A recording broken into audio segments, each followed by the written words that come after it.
Om Namo Bhagavate Vasudevaya. Om Namo Bhagavate Vasudevaya. Om Namo Bhagavate Vasudevaya. We are reading from Srimad Bhagavatam, Canto 9, Chapter 3, The Marriage of Sukanya and Chavana Muni. Text number 12, 13, 14, we'll see how it goes. Just a little bit treble up, a little bit. Can you see the sound? Little.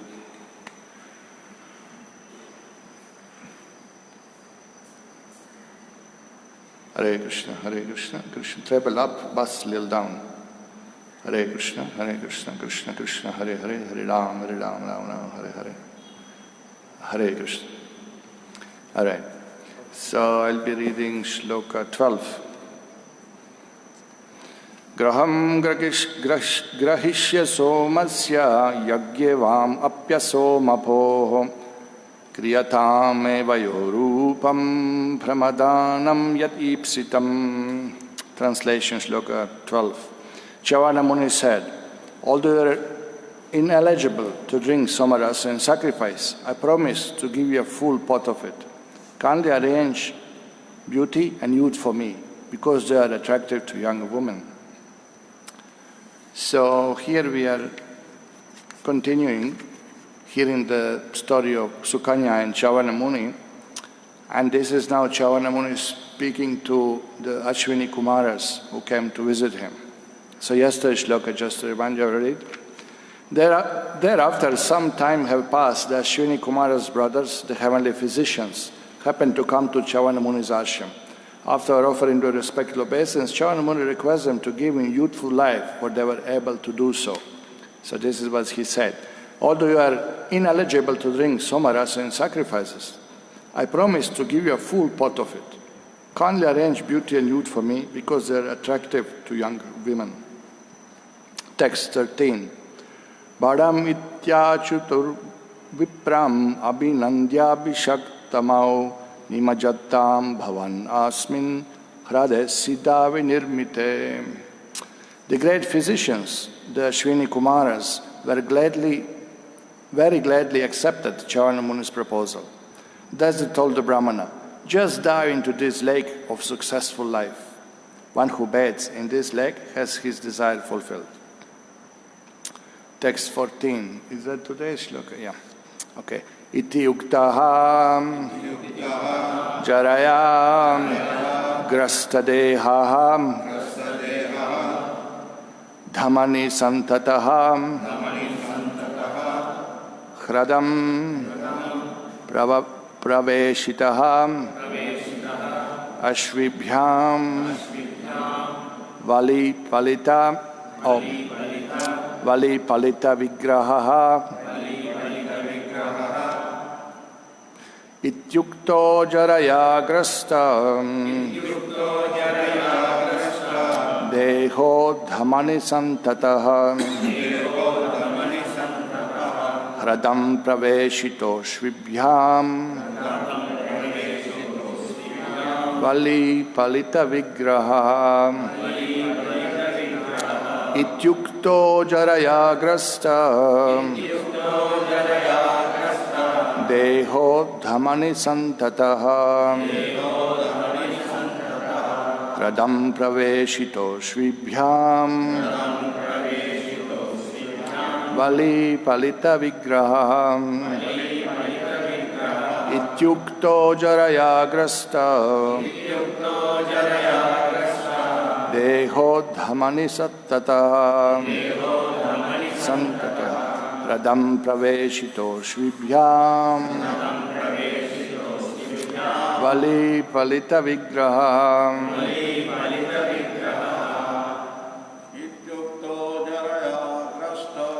ityukto jaraya grasta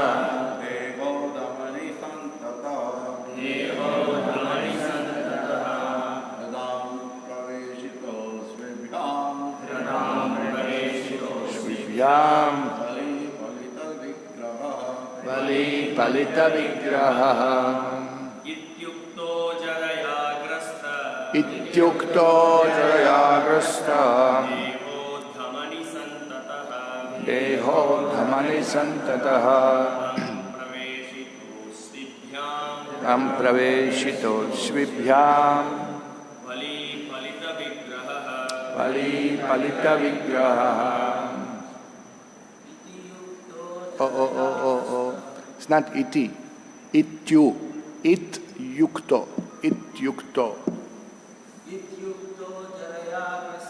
Ityukto jarayagrasta deho dhamani santataha radam praveshito svibhyam vali palita vigraha. Ityukto jarayagrasta deho dhamani santataha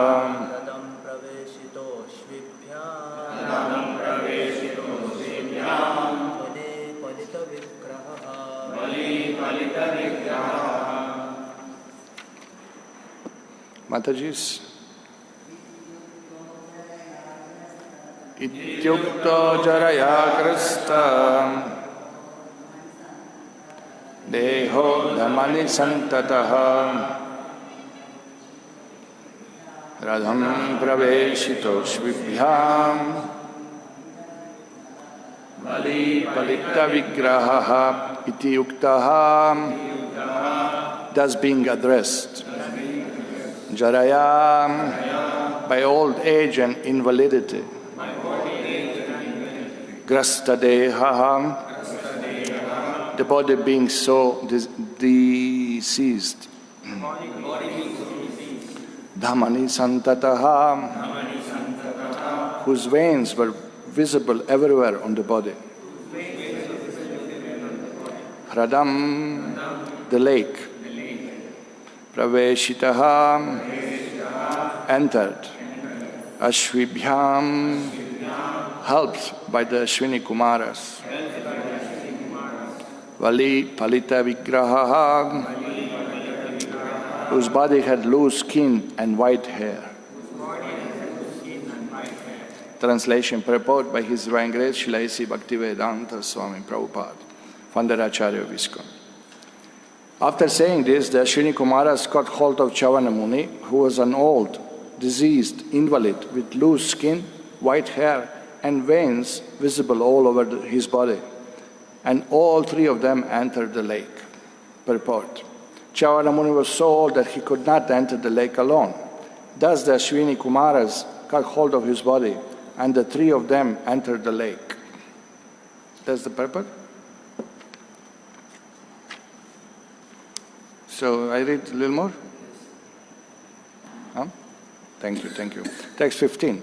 Purushastraya uttasthur api vyavanita priyaha padmasraja kundalinas tulya rupa suvasasaham.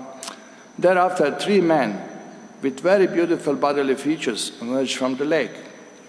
They were nicely dressed and decorated with earrings and garlands of lotuses. All of them were of the same standard of beauty. Text 16. Tani rikshya-vararoha sarupan surya varchasaha ajanati patim sadhvi ashvinau sharanam yayo. Translation. The chaste and very beautiful Sukanya could not distinguish her husband from the 2 Ashwini Kumaras, for they were equally beautiful. Not understanding who her real husband was, she took shelter of the Ashwini Kumaras. Purport. Sukanya could have selected any one of them as her husband, but one could not distinguish among them. But because she was chaste, she took shelter of the Ashwini Kumaras so that they could inform her who her actual husband was. A chaste woman will never accept any man other than her husband, even if there be someone equally as handsome and qualified. Namo Vishnupadaya Krishna Prasthaya Bhutale Srimate Bhaktivedanta Swami Iti Namine. Namo Vishnupadaya Krishna Prasthaya Bhutale Srimate Bhaktivedanta Swami Iti Namine. Namaste Saraswate Deve Gauravani Pracharine, Nirvishesh, Shunyavadi, Pashtata Deshitarin. Jai Sri Krishna Chaitanya Prabhu Nityananda, Shri Advaita Gadadhar, Shivasadi Gaur Bhaktavinda. Hare Krishna, Krishna Krishna, Hare Hare, Hare Rama, Ram Ram, Hare Hare. So here we are hearing the story of Sukanya and Chavana Muni. The first thing we understood that due to circumstances, father arranged the marriage of his young and beautiful daughter to an old, Prabhupada say he could be her great-grandfather. Not father, not grandfather, but great-grandfather. And he was his great-granddaughter. That was the age difference. So the marriage was arranged due to the circumstances that Chavana Muni was offended. And the way to pacify him and to settle the difficulty and avoid the cursing was to give his young daughter in marriage. So king arranged like that and she accepted it. She accepted that, okay, this is Krishna's plan, this is arrangement by my family, this is what my father wants me to do, I'll do my duty, I'll obey. So to be in that state of mind, it takes training from the very childhood. It takes training from even before the childhood by performing some samskaras by the parents itself. So the training is given based on the Vedic culture, based on the Vedic Shastras. In the Vedic literature, we got information, what is the goal of life? The goal of life is to leave this material world and go home back to Godhead. Having that in mind, that we do not belong here to this material world and that material sense gratification, irrespectively of quantities and qualities of it, will not satisfy eternal soul. With that aim, with that understanding and focusing on aim to go home back to Godhead, all the conducts of the man, of the conditioned soul, are laid out in Shastra for one to achieve that goal. So with that understanding, the understanding that the way of conduct, the way that we respond in life is according to our understanding of life, what life is, what the goal of life is. If you think that there is no God, there is no soul, there is no next life, then your way of conduct will be quite different. You won't care of killing animals, you won't care of cheating and lying in your business, you won't care of doing all kinds of misbehaviors and sinful activities because you do not believe in next life. It doesn't mean that next life is not there because you don't believe. It means simply you are ignorant. But the point is that the way we act in life, the way we dress, the way we eat, the way we talk, the way we respond to the good things and bad things in life, the way we respond to different challenging situations, it's reflecting our view of the world. So Sukanya knew, life is not one. I got the old husband, all right, some bad karma I did previous life, so I got the old and ugly husband. But he was great rishis, so she was thinking, not bad. Maybe for sensual pleasure is bad. How much pleasure old man will give to the young wife? Difficult to say, no? And she may not be impressed by his beauty, she may not be attracted to him. So she thought, okay, forget it, forget sense gratification. He is intellectually superior to her by his austerity, by knowledge, by vratas. So I'll get so much punya being wife of that husband, being his wife.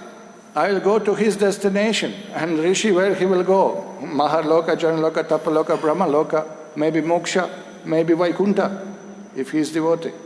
So she is thinking from understanding Vedic goal of life, that life is meant to stop repeated birth and death. It's a good deal. At least I'm not engaged with some young space-out fellow who will do all kinds of sins and both of us will enjoy for 30, 40, 50, 60, 100 years in this material world and then after that go to hell. Personal meeting with Yamaraj. So she was cool. She understood life is not just this lifetime. And that understanding and the training from childhood molds your mind frame into the proper conduct. And this is why she acted like this. She was cool. She was not upset. She was not angry. She was not, oh, he's so old. Come on, father, give me somebody young. No, she knew it will pay off. I do my duty, it will pay off. She thought, at least I'll get good destination. I'll do my duty, I'll satisfy my father, I'll satisfy my forefathers, rishis will be pleased, devatas will be pleased, Lord Hari will be pleased, and it will pay off. The sacrifice, it will pay off. It would be nice if he's handsome and young and beautiful, but he's not. But he's a good man. He's a rishi that all kings are bowing down to him. Devatas are bowing down to him. And you will see his power later on. When Indra wants to interfere in these arrangements and he just paralyzed Indra's hand. When Indra pulled up the thunderbolt, Chavan Muni paralyzed Indra's hand. What a powerful rishi. What a husband. Husband has some Shakti there, not just some space out old man, cannot walk, cannot talk, He's a powerful rishi. He's not an ordinary person. She understood, she had the knowledge, she had the culture. She heard from childhood about great Vedic rishis, and here is one.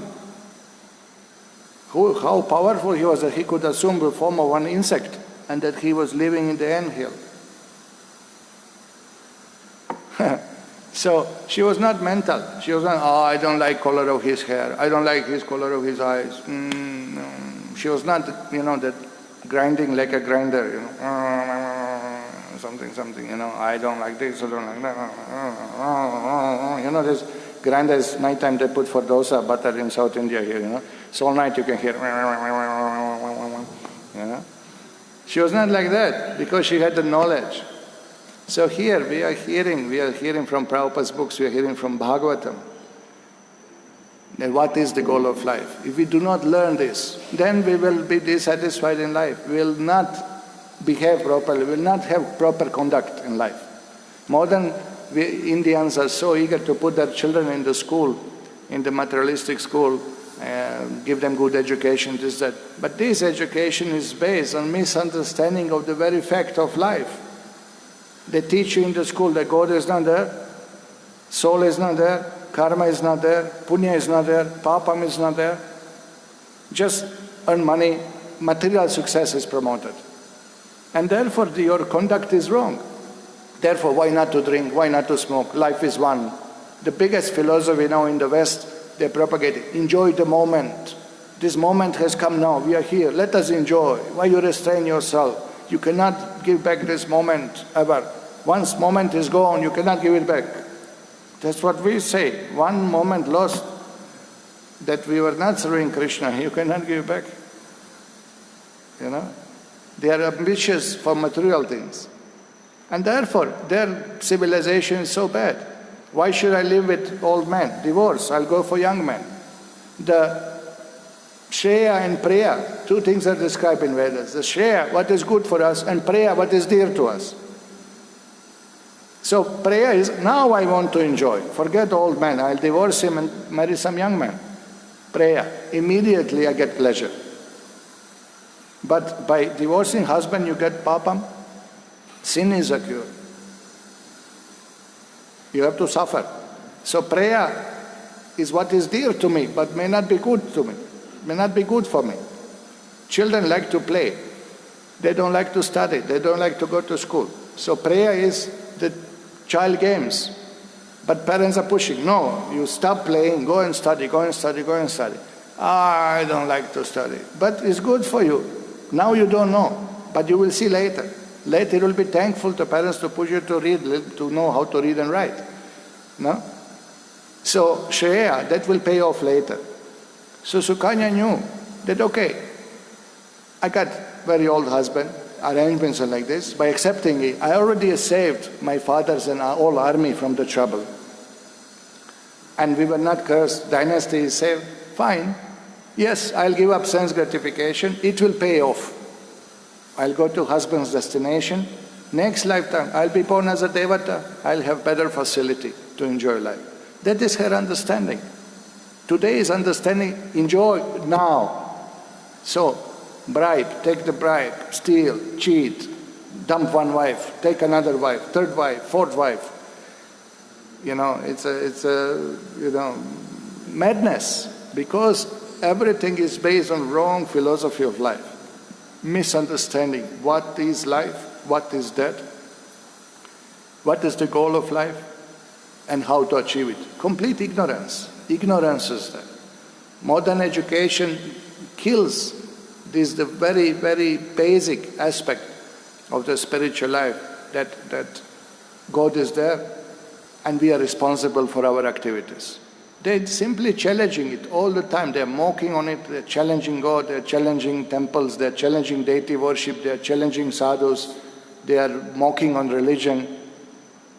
Indian education, today education, India copying Western education. Western education, Asuric education, demons. Demon says a God does not exist, the goal of life is to enjoy the senses. That is, by any means, that is the demoniac version of the world. Devatas, they think, oh, life is meant to serve God. So this is essential, that in our life we accept this Vedic version. What is the goal of life? Without knowing what is goal of life, you can't live properly. You cannot live properly. You're simply like animal. Dvipadapash, two-leg animal, that's all. Because animals, they just care of eating, sleeping, mating, defending. Animals just think how to have sex, how to eat, how to have sex, how to defend what I possess. That's all, that's animal life. There's no concept of higher goal of life. And this is amazing, how it is accepted by people in India who are so pious, by birth, by punya from previous life, that they voluntarily encouraging this modern education and not objecting that there is no spiritual subject in the school, that there is no Gita. Even you go to London, even British fellows figure out it's good to give children some spiritual education. So in the British school you will get Hindu class, you will learn about Hinduism, you will learn about Christianity, you will learn about Judaism, you will learn about Mohammedanism. You will basic knowledge you will be exposed to by teachers of those religions. And here in India, when we go to the government college, that can we give one Bhagavad Gita class? No, this is secular state. Secular state means you treat all religions equally. But you are banning all religions. This is atheistic state. In the name of secular state, you are not allowing any religious group to teach in the colleges or the schools. This is not secular. Secular means that all religions are treated equally. And in your case, you may say, yes, we are treating equally, we are not allowing anybody. That's not treating equally, this is mistreating. You are banning everyone to speak. Oh, if I love you, then I have to allow Christians. So allow them. What's the problem? Allow them. What is the problem? So you see how crazy things happen in India. From being the most pious country in the world, the rules that are played in educational systems are worse. Even in West I can learn about religion in the school, not in India. Why did you allow this? Why? Bloody politicians, this is why. Bloody politics, that's all. Not good for the country, not good for people, not good for anybody. So it's up to you. Now you have to do it home, because in school they are not going to learn about religion, about God, your children. You have to teach them home, you have to do that job. In your house, you have to teach Bhagavad Gita, Mahabharata, Ramayana. Otherwise, no person of good character will come out of your family unless he hears the Vedic knowledge. It is not possible. It is not possible to be good without worshipping God. It's not possible. It's a bluff. Atheists say, I'm good without worshipping God. Without worship, that's already bad. That's already bad. That you don't believe in God means you're bad. You're not good. Because you do not know the goal of life. You're misguiding others. You're convincing others. God is not there. Where is God? Show me your God. Challenging. So many challenges are there. But you read Vedic literature, you'll be convinced. So you see how important it is to know the goal of life, to know, and no goal of life. What is the aim of life of young people today? I want to get a job, I want to get money, I want to enjoy. That's all. That's all. Ask anybody. Anybody you ask. Why you go to college? To get a degree. Why you need a degree? To earn money. Why you need money? To enjoy a comfortable life. That's it. That's all about life. Nothing higher. Nothing higher. Just how to earn money, how to enjoy life. Earn money, enjoy life. And what dog is also doing. Ask the dog. If you speak the doggish language, you can ask him, what do you do? I also want to be happy in life. I'm looking, where is food? Where is the sex? Where is the food? Where is the sex? Where is the food? Where is the sex? I'll find some place to sleep. If somebody comes disturb, I'll bark also. So what is the difference? What is the difference? What is a man doing? Same thing. How to get money? Why he get money? For house, for food, for wife, for sex. That's all. What else in life? What else to do in life? Anything else? Nothing else is there. Then what is the point? What is the point of living like animal? And this is reality. Most of people today, they don't even think that the human form of life is meant to realize God. That's what Veda says, Jivasya tattva jigyasa. When you get human form of life, you ask yourself, why? Why I'm suffering? Why I have to get old? Why I have to die? Animals, they don't think. Animals, they cannot defend. You put cow on the sun, tie it up on the pole, all day on the sun, cow has to tolerate, cannot do anything about it. It's an animal. Goats are taken to slaughterhouse, they are standing in the queue. They are not protesting. They have no intelligence to protest. It's an animal. If I'm suffering, if I'm getting old, if I'm getting disease, if I'm having problems, I have to ask why. I'm not animal. I have to ask myself why there is suffering, why there is old age, why there is disease, why there is a rain, why there is a cold, why there is a heat, why I have to die, why I have to suffer in this world. Human must ask. That intelligence must be used and do something about it. Animals cannot do anything about it. Goat is eating grass and looking goat next to it is slaughter, and goat is chewing grass. No brain, no protest, no action, nothing to do. But as a human form, we have to do something about it. When you see something is wrong, you have to do something about it. When you see something is wrong in this world, something is wrong, you have to do something about it. So this is a human form. And what is wrong, the main thing which is wrong in this world is that I don't want to die. I don't want to suffer. I don't want to be unhappy, but I'm forced. Why? Why is this happening? Once you start asking these questions, why? Atato Brahma Jigyasa. Then all Vedas are here to give you answer. This is why. This is why. Mama evam sho jiva loke.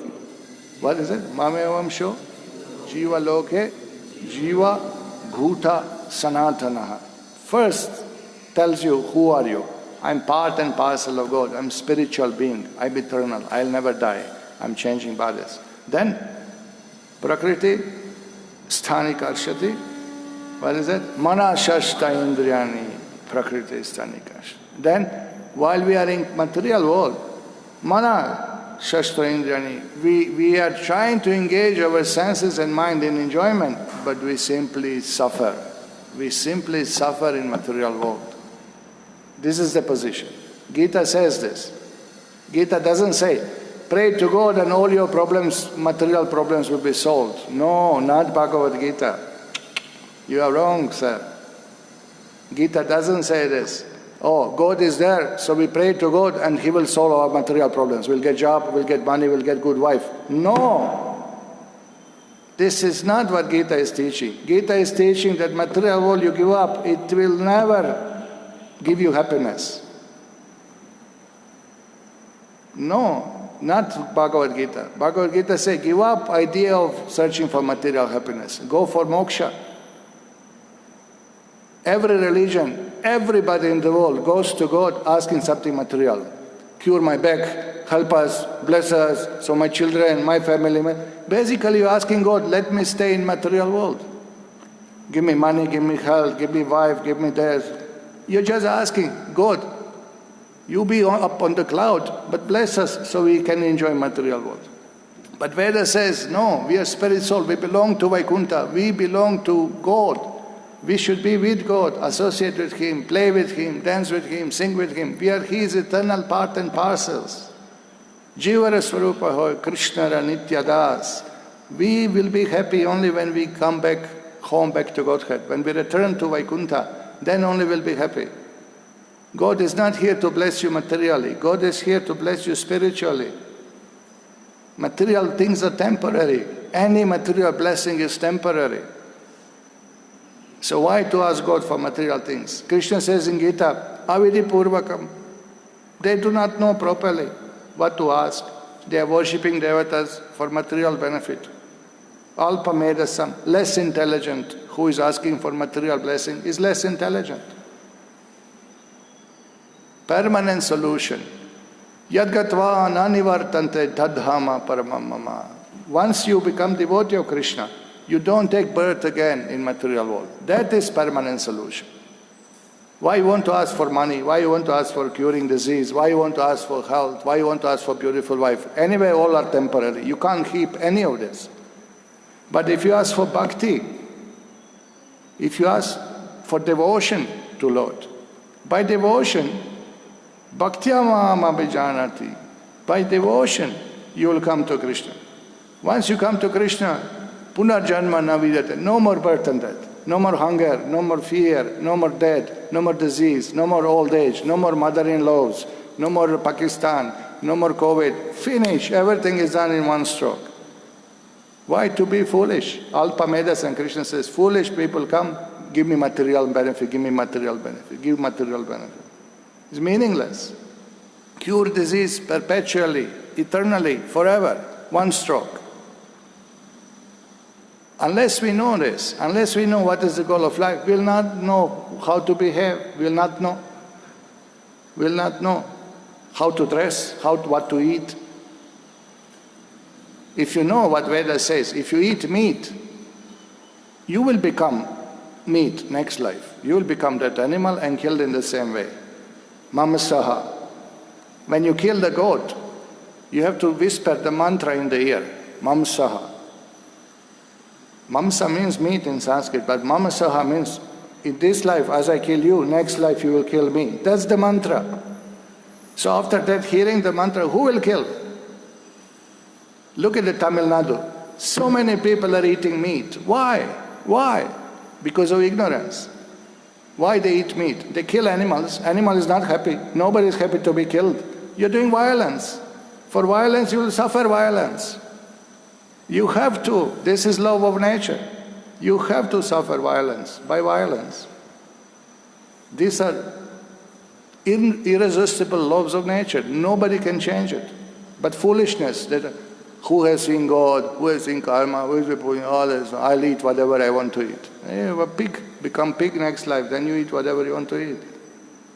Why are you eating meat? Why are you killing animals? I'm not killing. Yeah, but you are paying somebody else to kill. Veda says one who kills, one who orders killing, one who kills, one who cooks, one who serves, one who eats, everybody goes to hell, all 6 of them.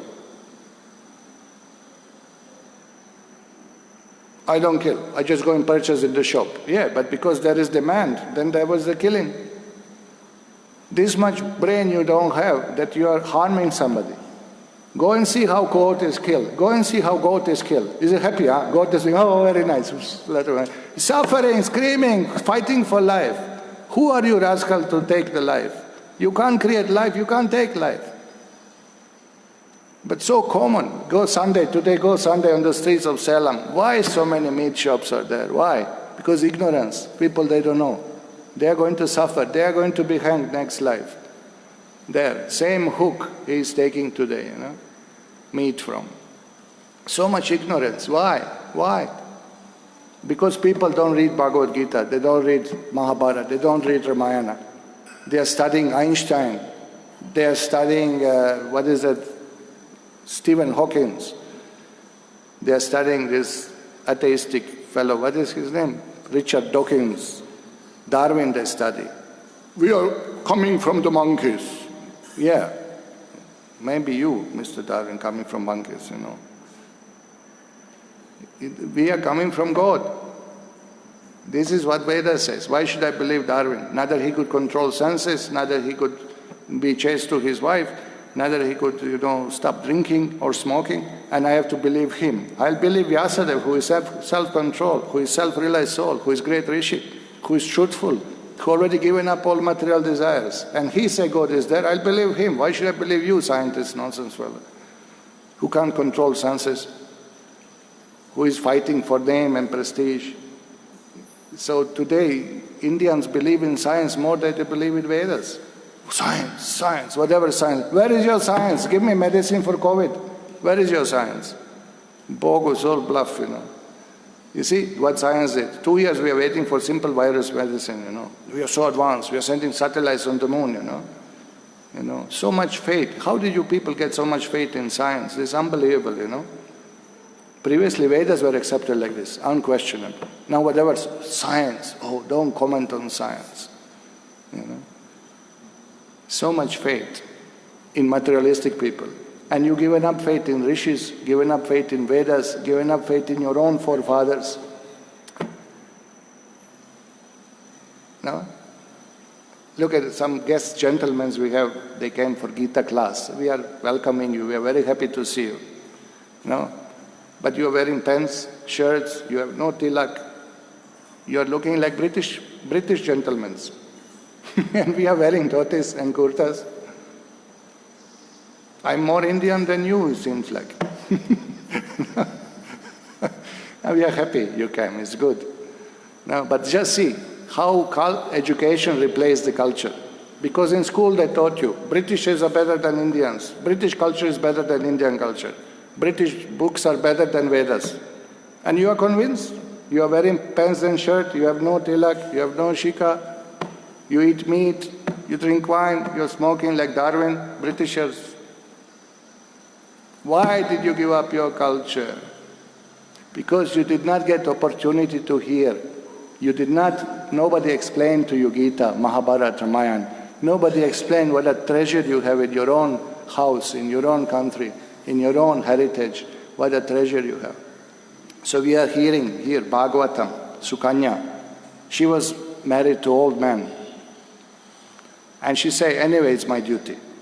No girl today will do that. No Shakti to do that. But she bear it. She say, okay, he's old, father arranged marriage, I'll obey, I'll do my duty. And she knew it will be paid off. Either next life I'll go to heaven or whatever. Krishna will protect me. So what happened in this lifetime? Ashwini Kumaras, the physicians, the doctors of Swargaloka, they came to visit Chavana Muni. And he said, I saw my wife suffering because I'm so old. She's looking a little bit disappointed. He could sense that. He could not see really on her face. She was not remorseful. But he thought, must be like that. It's a nature like that. So he asked Ashwini Kumaras, give me youthful body. So they say, yes, we'll help you. And in exchange, he would offer them by his tapas. He had access for soma drink. This is amazing. Even Ashwini Kumaras, they are not exactly same category devatas like Indra, Vayu, Agni and others who are eligible to drink somaras. They are physician of devatas. They can go to heaven but not on every function. They are not invited on every function. They were not eligible to drink. But the rishi say, I'll make you drink. I'll give you full pot of soma. But you help me, get me the youthful body. Look at this science. And they did. They took him into the lake. They bathed him. All three of them went. He was so old, he couldn't even walk to the lake. All three of them, they went in, came out, and all three beautiful personalities came out. And they are equal in beauty. Not that they were looking alike, but they were equal in the beauty, he said, that all of them were of the same standard of beauty. So when Shukanya saw them, she didn't know which one is my husband, because all three of them changed completely. And again, test was there for her. There were three of them standing and say, choose your husband.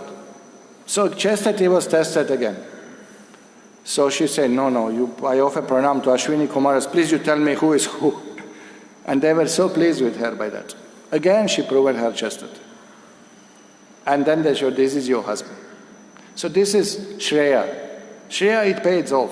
You did some sacrifice, you did something difficulty, and it pays off.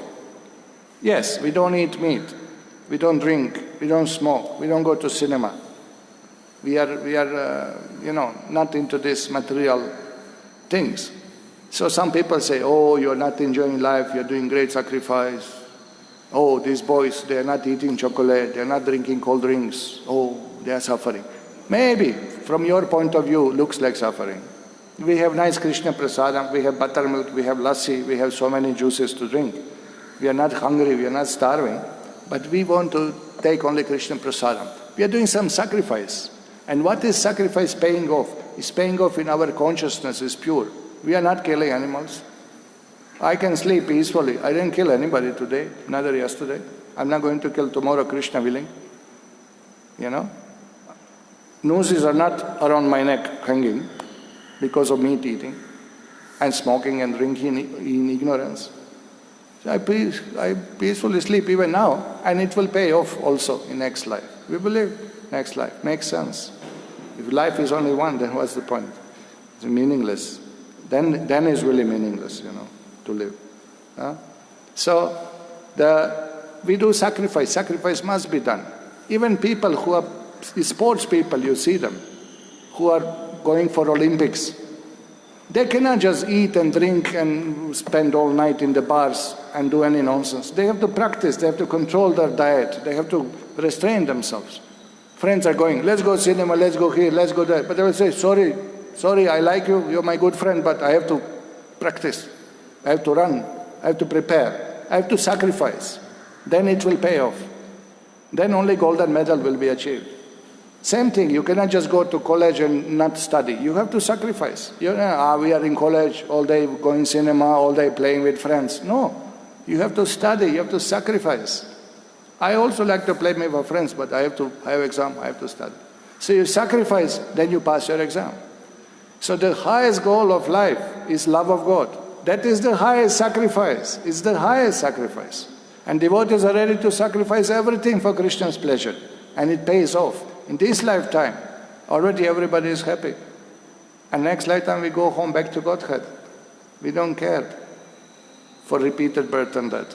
That is what Bhagavatam is teaching. And when you have that mind frame, then you are not harming even an ant. Even vegetables we cut. Even that is sin according to Vedas. Therefore we do Naivedyam. We offer to Lord. We request, Lord, please accept this. Purify it from the sin. Correct? So this is what Gita is teaching. Bhujante tvayagam papam. One who eats food which is not offered to the Lord, Naivedyam, eating only sin. Even if you are vegetarian, you are getting some papam. Less than meat eating, but still, unless you offer the food to Lord, it's a sin. So why this is not taught in the society? Why this is removed? Because we are ruled by the atheistic people.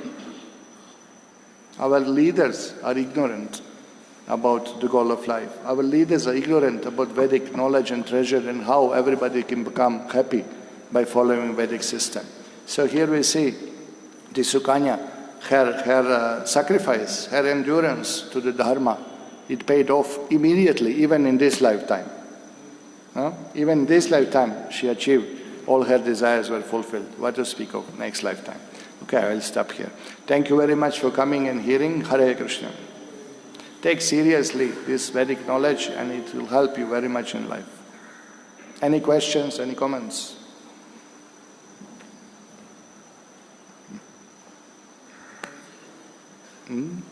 Yes. You have to increase volume, I can't hear.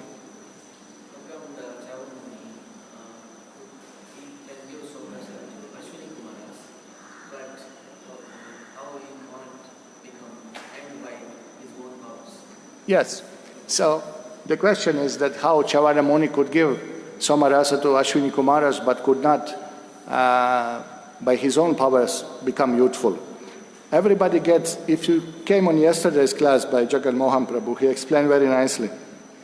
There are many things, many cities, many small perfections are there. So Chavana Muni had some power. His powers were not unlimited. He had power in one field, but he didn't have power in another field. Ashwini Kumaras got this city that they could make youthful body. Chavana Muni had some other cities. Hiranyakashipu got some other cities, different Yogis, they get different siddhis. Not that everybody has the same power. Power is not one total power. That may be with Krishna only. Only Krishna has one Shakti, which everything is included, all perfections are included, and Krishna's pure devotees, they can also do anything Krishna wants them to do. But otherwise, everybody has some portion of some siddhi, some perfection. So he could do some things, but he could not do everything. So he asked the favor, he exchanged. You do this, I'll do this. It was a deal. It was material deal. So that's another discussion, that these are all, even siddhis are material, ultimately. So.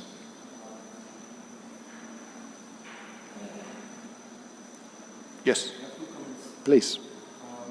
This point of, in the class they explained about that someone is suffering and they should use just seeing the suffering and then being silent doesn't make any sense. They should use their intelligence Animal. to do something. Then you are animal, yeah. So Srila Prabhupada in Dhruva's section, one of the purports, very nicely he just exactly points out this. He says that Dhruva had this suffering, but he was he was asking Suniti what to do, and he just did something. He wanted to find a solution, and he says that human life is meant for this. You have to find a solution to the problem. Yeah, that's the point. That's the point. Yeah. Very nicely addressed. Yeah. That was. Say your roof is leaking. So what you do? Just move a little away. So it's not leaking on you. You can do that if you are very detached or very ignorant. Cannot be anything else. Two people are blissful. The big fools who are without any brain, or Paramahamsas, But the first one is not really bliss, So, do something about it. Animals cannot do anything. I don't want to repeat the point, but. And what is the second comment? There is one lady, her name is Sinu Joseph. She's an authority on Ritu Vidya. She's been conducting a lot of seminars and she's really good pro-Vedic. She's from Christian background. In an interview, she just said that she has been doing some presentations in some schools and colleges. And specifically, she was asked the person who was interviewing her asked her, have you done a presentation of the Ritu Vidya in some co-ed schools? The young boys, 14-year boys and girls, have you done? She said, it's impossible, we cannot do it. The boys are they are just so much agitated, it's not possible to speak all these things. So this was one comment she said. Then she said she had gone to a Gurukula in Ahmedabad. And she said that there were about some 50 students who were there in the Gurukula, and there was 30 boys and some 15 girls. And she said that she has given presentations in so many schools and colleges and other areas also. But these boys and these girls to whom she spoke, they were really brilliant. She said they were brilliant, they were trained in control of senses and mind, and the questions that they asked, she said she never got questions like that. And then she started glorifying about the Vedic culture, the traditional Gurukula and all those things, and she really appreciated it. We can see in outside world that also Dharma, control of senses, mind is very much appreciated. And this is a very important point what you brought up. You see, if from childhood one is engaged in sense gratification, whatever you want to eat, parents give you any sweets, any chocolates, anywhere you go, any toy to buy, just to please you materially, actually mind is not pleased. Mind becomes more and more agitated. Just like putting fuel on the fire, you put ghee on the fire, it just increases the fire. So what happened? More you want to please your children in material way, more they become displeased. And with you they will become displeased ultimately, because they are not finding pleasure, they are thinking you are not doing right thing, I'm not happy. And their mind is so agitated, they cannot think clearly why I'm suffering. They cannot ask these questions. They simply come to animal platform and just suffering and living life and fighting for the gross urges, basically to satisfy the gross needs of the body, So really, if we bring our children in Krishna consciousness, they become peaceful, they become thoughtful, they ask proper questions, they become intelligent, and they can easily grasp these secrets of life. Because here is such an amazing thing that the Sukanya did. The young girl accepted old man. Old man, Prabhupada said, Prabhupada spoke to Hari Shauri Prabhu about his Leela. Prabhupada said, he was older than me. His skin was slacking. He could be her grandfather. But she did not object. Then Prabhupada said that I've seen in my life, there was my father's friend, his wife died. He was 65. But his sister pushed, no, you're an old man, somebody should take care of you, you should get married again. And he said, no, I don't want. No, nobody is there to take care of you, you should get married. They marry him, 65 years old, in Kolkata, for 25 years old girl. And Prabhupada said, and we would go to his house, and I've seen the lady, without any hesitation, without any remorse, just tirelessly serving him day and night.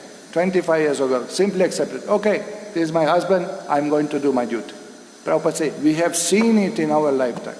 Sukanya's story, live in Calcutta. No? And it will pay off. The punya lady will get for chastity. With nonsense, your lipsticks and nonsense, your cinemas and nonsense, your miniskirts, it's all unworthy. All temporary, this sukam hitucham, little itching of the body, little temporary happiness. What lady will get for chastity? That hardly rishis can achieve that, That's the point. But ignorance. Now I want to enjoy now. Preya and Shreya. That's what it is. No clear goal of life. And this is amazing when we go to college. Remember, we were laughing. Ask students, what's the goal of life? What are questions he's asking? What is this question? There's no goal of life. There's temporary goal. Now temporary goal is finish the college. Then get a job. Then most probably get married. Then I guess we'll have children. Then we will get old and die. No? That's going to happen anyway, even without your planning. That's already pre-planned. There's no goal of life. Really is, It's really a sad story. It's a great ignorance, thick ignorance around us. And it's our duty to share this and to show in our life. With our example, we can show that, look, Vedic culture is better. And it's coming more purpose are coming. Now you'll see beautiful purpose by Srila Prabhupada. So, chaste woman never accepts any other man than her husband. Even if there is someone equally as handsome and qualified, no. Because they know the value, they know the phalam, they know how much they gain by following that. It's a sacrifice. It is a sacrifice. But the result achieved is tremendous. It's sacrifice. We wake up 4:30 in the morning, we shave hair, we don't go to stupid cinema or cricket, we don't give fig for a cricket. Can you believe? Devotees, they don't give fig for the cricket. Who cares, cricket? Small children sucking their thumbs. But grown-up people, they don't do that. And children think, what a fools. They don't know what's the pleasure. No? But elder men think, hey, don't do that. Dirty finger, pull out from your mouth. No? It's the same thing, people, you cannot go to cinema. Not that we cannot go, but we don't want to go. Oh, you cannot drink beer. Somebody stop us. It's Hare Krishna's. You cannot drink beer. We can drink beer. Any buffalo can drink beer. But can you stop drinking beer? Can you control your mind and senses? No? Even cow will drink beer if you give. So that's not big qualification. Who can drink beer? Any buffalo can drink beer. But can you stop it? You cannot smoke. Why should I put smoke in my lungs? Why? What benefit I get? Not that we cannot. We don't like to do it. No? It's crazy. They think we are deprived of happiness. But it's opposite. With all their enjoyment, they always look morose and dissatisfied. And devotees, with all their austerities, they look happy. There was a Christian priest who went all over the world. He published videos about something, 100 religions all over the world. So he'll go and spend few hours with each religion and try to understand them. So in Moscow, he bumped into the devotees on the street. He didn't have planned to visit them, but he bumped into Harinam in the street. And live they are recording, And he said, wow, what is this? We are Hare Krishnas. What is it? It's a religion. Yeah, okay, I will interview one of you. So one devotee came forward, devotee, big smile, bliss, So what are you people following? Oh, we chant Krishna's names, God's names, as a means of deliverance. And we don't eat meat, don't smoke, don't have illicit sex, no intoxication, no gambling. And the man, and we dance and sing. And the man, he's priest, and he's completely puzzled. Wow. And then he turns to camera and says, you must admit, in spite of these difficult vows, they are looking quite happy. He couldn't link it, no? No meat eating, no drinking, no smoking, no womanizing, and still you are happy. Now if he's intelligent, he could ask, what is the source of your happiness? That he should ask. But he went on searching for another religion. Just see. So devotees, if they follow, they cannot hide their happiness. And that's the best preaching. The best preaching is the conduct, the behavior of a saintly person. That's the best preaching. There's no need to speak big philosophy, no need to quote Sanskrit shlokas. Simply by devotees' behavior, others will see, oh, this person is happy and I'm not happy. In spite of my PhD, in spite of my money, in spite of beautiful wife, in spite of my fame, in spite of living in the 76th floor of the skyscraper, still I'm feeling as miserable as the pigeon living next to me, So that's the fact. Devotees, by their smile, they defeat all the atheistic arguments. But devotees must be happy. So that's another class that we'll not do now. Now some guests came, so I will change the course of lecture if you notice, Thank you very much. Srila Prabhupada ki jai, Srimad Bhagavatam ki jai, Gaur Premanande.